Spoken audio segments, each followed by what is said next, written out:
Tell me more, tell me more. Grease wasn't just a sweet summer romance turned movie musical. It was a production nightmare disguised as wholesome entertainment, where cast members collapsed from heat exhaustion, actors got sewn into their costumes, and real-life heartbreak bled into every frame. Behind those perfectly choreographed dance numbers and catchy songs lurked dangerous stunts, bitter feuds, and medical emergencies that would make your head spin faster than Sandy's transformation. We're about to pull back the curtain on 20 weird facts about Grease that prove this beloved film was more chaotic than a drag race at Thunder Road. Plus, we've got one bonus revelation that'll completely change how you see Danny and Sandy's story. Ready to go behind the scenes? Let's dive in. The gym dance scene nearly killed the cast.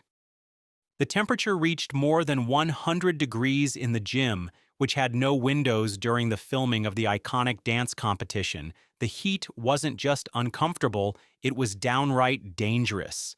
Cast members began dropping like flies from overheating and dehydration. Actor Michael Tucci fainted and had to be taken to the emergency room, turning what should have been a joyful musical number into a medical emergency.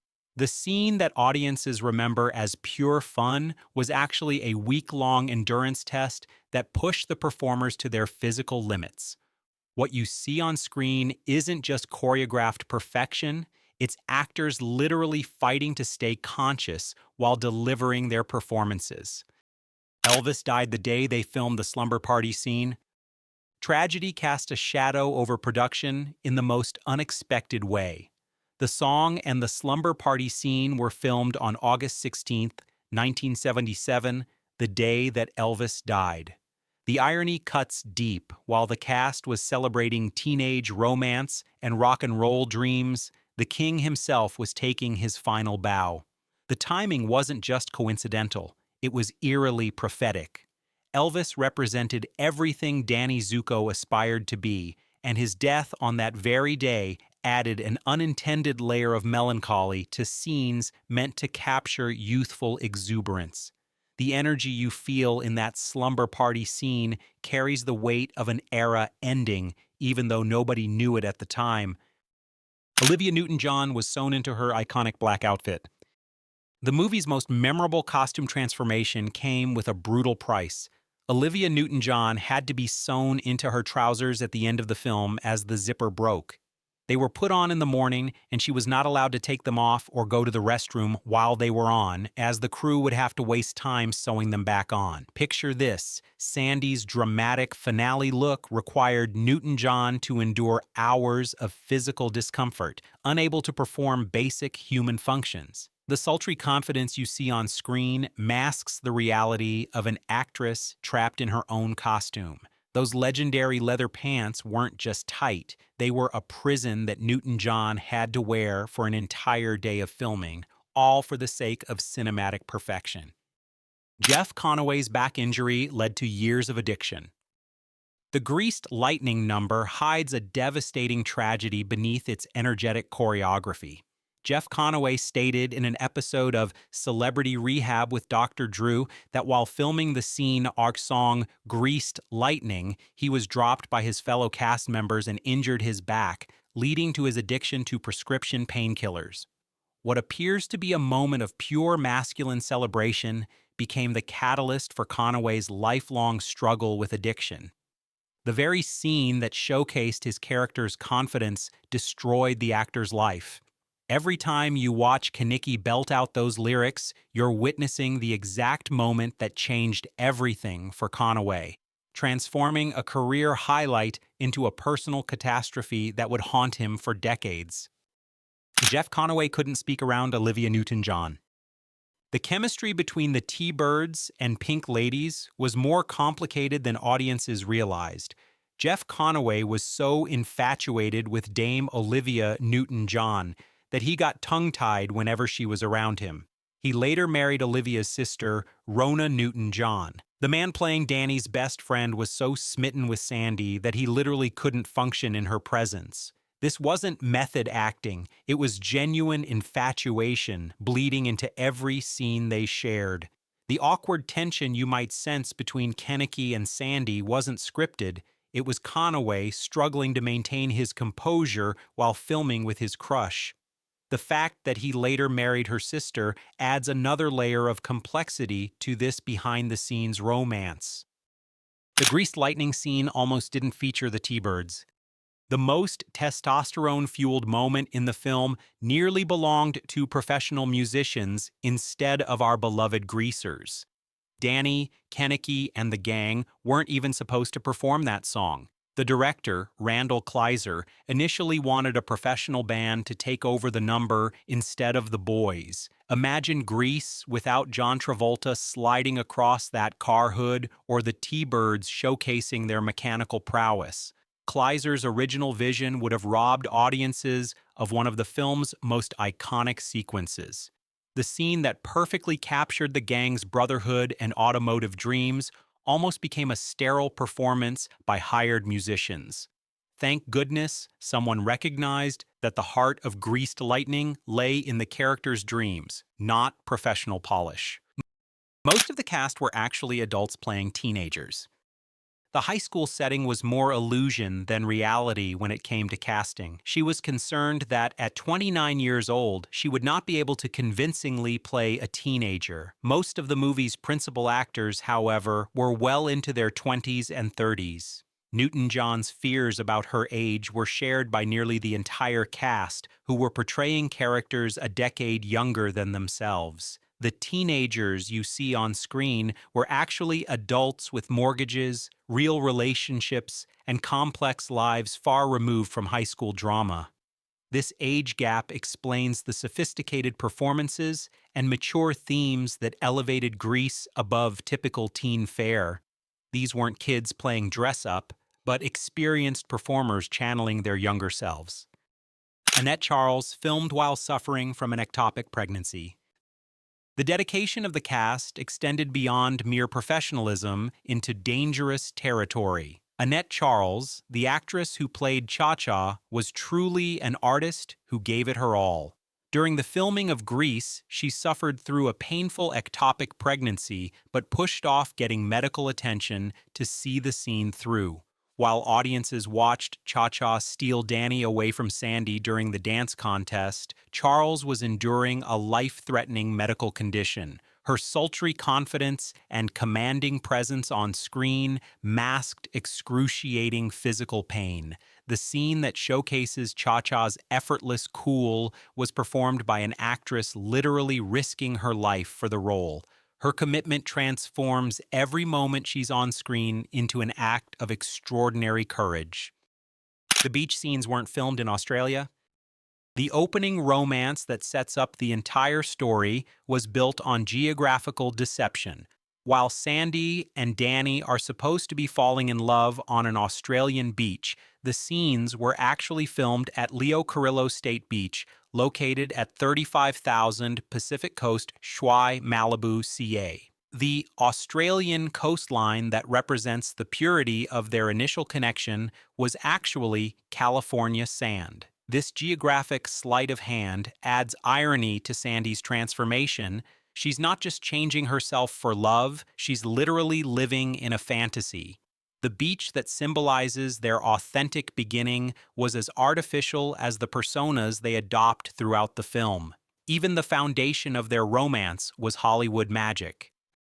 The drive-in theater no longer exists.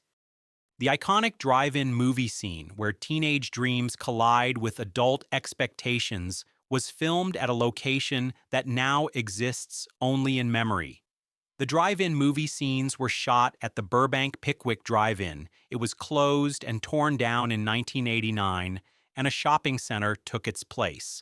The venue that captured the essence of 1950s teenage culture was bulldozed just 11 years after the film's release.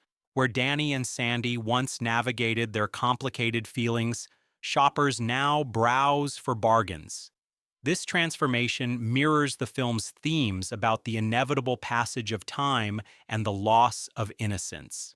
The drive-in's destruction serves as a real-world metaphor for how quickly the past disappears. You know what? Go ahead and like and subscribe because these facts are getting wilder, and we're only halfway through the madness that was Grease.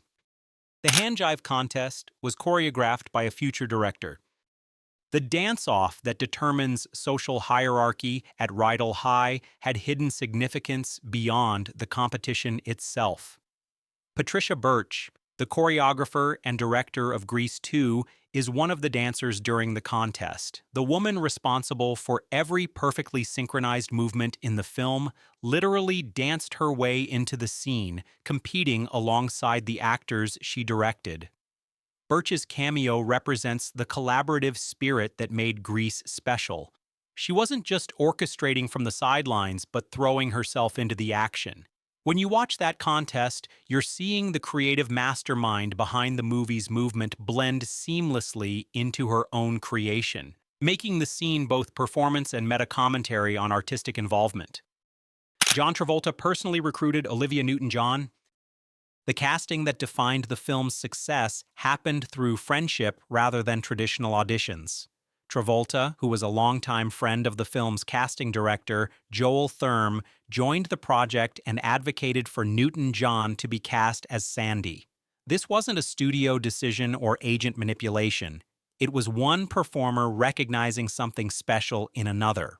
Travolta's instinct about their chemistry proved prophetic, but it also reveals how personal relationships shaped cinematic history. Without Travolta's advocacy, we might have gotten a completely different Sandy, changing the entire dynamic that made the film magical. The friendship between Travolta and the casting director became the foundation for one of cinema's most beloved partnerships. Olivia Newton-John demanded a screen test before accepting. Star power didn't guarantee instant chemistry, and Newton-John knew it. She said, "Okay, I want to see a screen test with John and myself, and then I'll let you know if I want to do it." In an era when stars often accepted roles based on scripts alone, Newton-John insisted on proof that she and Travolta could create magic together. This wasn't vanity, it was professionalism at its highest level. Her demand for a screen test demonstrates the intelligence that made Sandy more than just a sweet ingenue. Newton-John understood that the entire film would live or die on her chemistry with Travolta, and she refused to gamble with something so crucial. That screen test didn't just determine casting, it determined cinematic history. The race scene used a famous Hollywood location.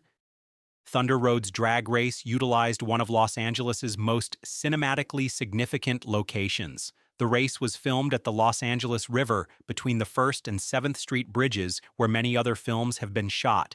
This concrete channel has hosted countless car chases and dramatic confrontations throughout Hollywood history. The race that determines Danny's reputation was filmed in a location that had already witnessed decades of cinematic drama. Every rev of Kenicki's engine echoed through a space that had seen everything from film noir chases to science fiction battles. The familiarity of the location adds subliminal weight to the scene. Audiences sense they've been here before, even if they can't place exactly where. Sandy's character was completely rewritten for the film. The transformation of Sandy extended beyond her final scene makeover to encompass her entire identity. Sandy became a girl from Australia called Sandy Olsen. She'd been Sandy Dombrowski in the stage version. The original Broadway Sandy was American-born with Polish roots, but Newton-John's casting required a complete character overhaul. This wasn't just changing dialogue, it was reimagining the fundamental dynamics of the story.